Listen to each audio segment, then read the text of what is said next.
Makuna saan laeng agagangay dagitoy alako anat nateng.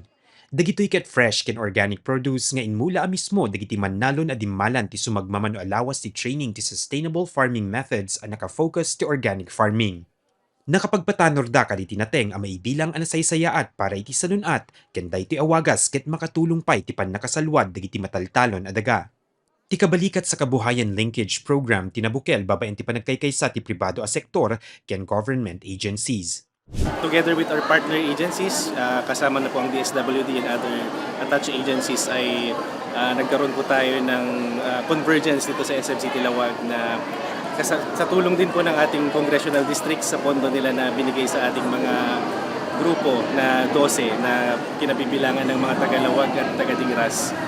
Nabuo po natin itong programa na ito. Magatang digiti organic produce ken dumapay a produkto iti SMC Tilawag kada Sabado ken Domingo. Malaksid ti gagem ti programa a matulungan digiti benepisyaryo, gagem dapay nga adda nga agbalin nga accessible ken affordable digiti nasusustansya a produkto para kadigiti umili. Yung cost nila ng pagtatanim, so kung mapababa natin yon, syempre yung markup nila hindi na ganun kataas. So kikita pa rin sila. At the same time, mababa yung gastos nila sa pagproduce ng gulay. So, ibig sabihin, magiging maganda yung presyo nila sa merkado.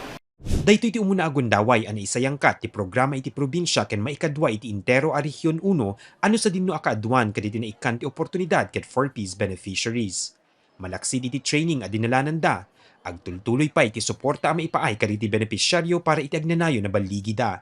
Meron tayong 12 na Sustainable Livelihood Program associations with 300 program participants. So, 8 po dito ang galing sa City of Lawag, 4 po ang galing sa Dingras. Aside from binigyan natin sila ng puhunan, continuous po yung binibigay natin ng training sa kanila, monitoring, at then nililink natin sila sa ibang partner na pwedeng magbigay din sa kanila ng tulong.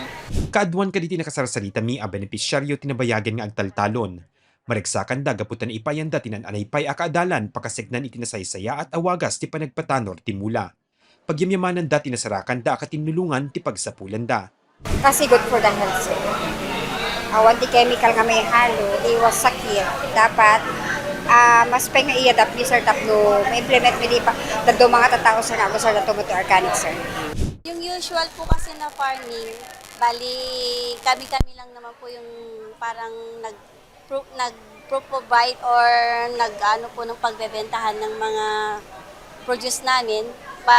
Ngayon po, meron po kaming katulungan sa pagbebenta po ng mga produce namin. Kagaya po nitong SM, binigyan po nila kami ng stall dito sa SM po para po mabenta po namin yung mga produkto po namin sa farm po namin.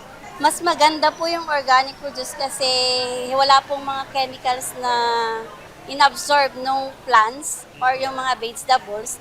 Magiging partner na po namin ito sa habang buhay po namin, sir. Mark Magdirila, Balitang Solid North.